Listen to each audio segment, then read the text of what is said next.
Espero que se encuentren muy bien. En este video vamos a comentar los puntos más importantes del artículo On Linguistic Aspects of Translation de Jacobson, escrito en 1959, y el cual funciona como base para la clasificación de los diferentes tipos de traducción.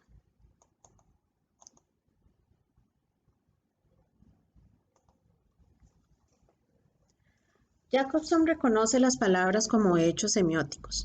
Esto quiere decir que nos podemos familiarizar con el signo o con el significado sin haber tenido acceso al significante, como ocurre cuando decimos que comprendemos el concepto de dioses, ambrosía o néctar sin haber tenido un claro contacto con el objeto al cual la palabra representa. Y de todas formas, no se puede tener una experiencia sensorial con los conceptos, solo con los objetos. Encima, en muchas ocasiones las palabras tienen significados culturales asociados, como ocurre con señalar, acción prohibida en muchas culturas.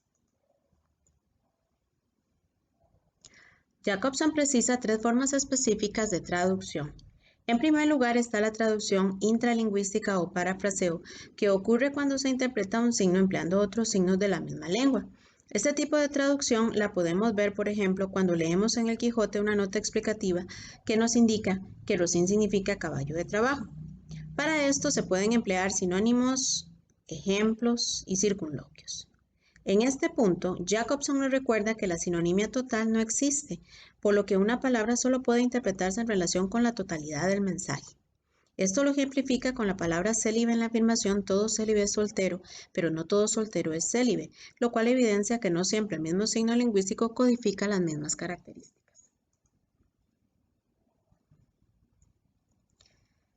En segundo lugar está la traducción intralingüística o traducción propiamente dicha, entendida como el traslado de un mensaje desde una lengua origen a una lengua meta, como cuando decimos I want some cheese significa quiero un poco de queso en inglés. Jacobson insiste en que no existe equivalencia total entre dos lenguas. Por un lado, el objeto al que la palabra hace referencia en una cultura puede tener cualidades especiales que no se contemplan en la palabra de la otra lengua. De esta forma, la palabra queso en inglés no codifica un objeto con las mismas cualidades que la palabra queso en ruso. Por otro lado, una lengua puede poseer determinados rasgos gramaticales cuya traducción puede resultar ambigua.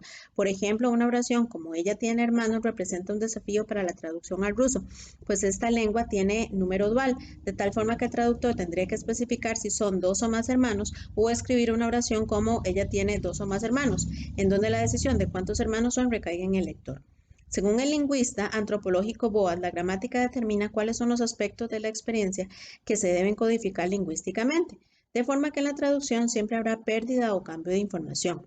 Así, en la traducción de la oración I hired a worker al ruso, habría que especificar el aspecto completivo o no completivo del verbo y si se trata de un trabajador o de una trabajadora.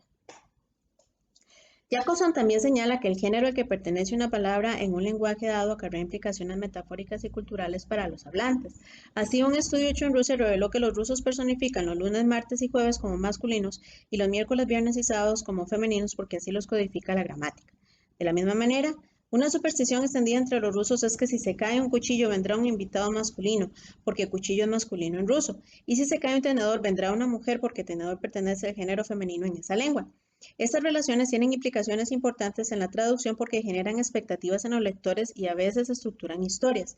En este sentido, la muerte siempre se codifica como un hombre en alemán porque la palabra muerte, der Tod, pertenece al género masculino en esa lengua. Pero para un hablante de una lengua en la cual muerte pertenezca al género femenino, resulta mucho más esperado ver a una mujer en ese papel. Por último, se encuentra la traducción intersemiótica o transmutación. Esta consiste en la interpretación de un sistema de signos a otro, por ejemplo, de un libro a música, baile, cine o pintura.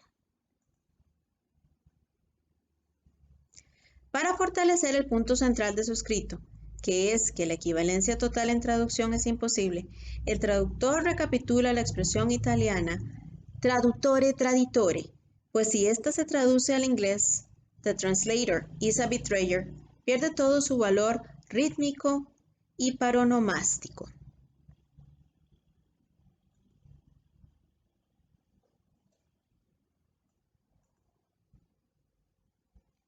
Muchas gracias a todos y todas por su atención y nos vemos en el próximo video.